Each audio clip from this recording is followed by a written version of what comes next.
నా personal philosophy ఏంటంటే boxing రింగ్లోకి enter అయితే గట్టిగా గుద్దాలి, అంతేగాని జుట్టు పీకుతా చెంపగిల్లుతా అనే కైండ్ ఆఫ్ యాటిట్యూడ్ ఉండకూడదు.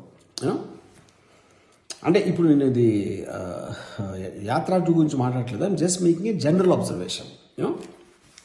సో నేను నా ఇది దాంట్లో వ్యూహం కానీ శపథం కానీ దాంట్లో ఐ జస్ట్ వాంటెడ్ టు నిజాన్ని బట్టలిప్పేసి నేకెడ్గా చూపించడం అనేది నా basic intention and objective. Okay, so ఇప్పుడు నన్ను ఒక క్వశ్చన్ అడిగారు, ఈ సినిమా పొలిటికల్ సినిమా కదా, ఓకే ఇప్పుడు టీడీపీ వాళ్ళు జనసేన వాళ్ళు చూస్తారా అంటే నేను దానికి ఆన్సర్ ఇచ్చానంటే చాలా ఏళ్ల క్రితం లంబా థియేటర్ అని ఉండేది సికింద్రాబాద్లో, దాంట్లో సెక్స్ సీన్లో ఉన్న సినిమాలు వచ్చాయి.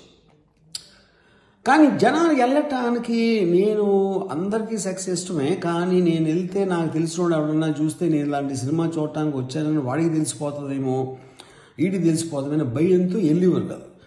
కానీ లంబా థియేటర్ ఒక గొప్ప ప్రజాసేవ ఏం చేసిందంటే ఏ సినిమాల్లో ఉన్నాయి అనేది మన జనాలకి తెలియటానికి ఒక ఇన్ఫర్మేషన్ బ్యూరో లాగా తయారయ్యి వాళ్ళు వేరే వేరే ఆటల్లో అక్కడక్కడ చూసుకునేవారు.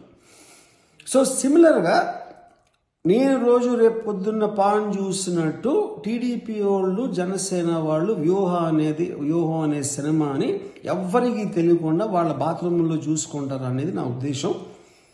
కానీ మీరు అంటే న్యూట్రల్గా ఎవరి పార్టీకి సంబంధించిన వాళ్ళు కాకుండా మీకు అవసరం లేదు, ఎందుకంటే మీరు పబ్లిక్గా అందరితోటి లివింగ్ రూమ్లో చూడొచ్చు.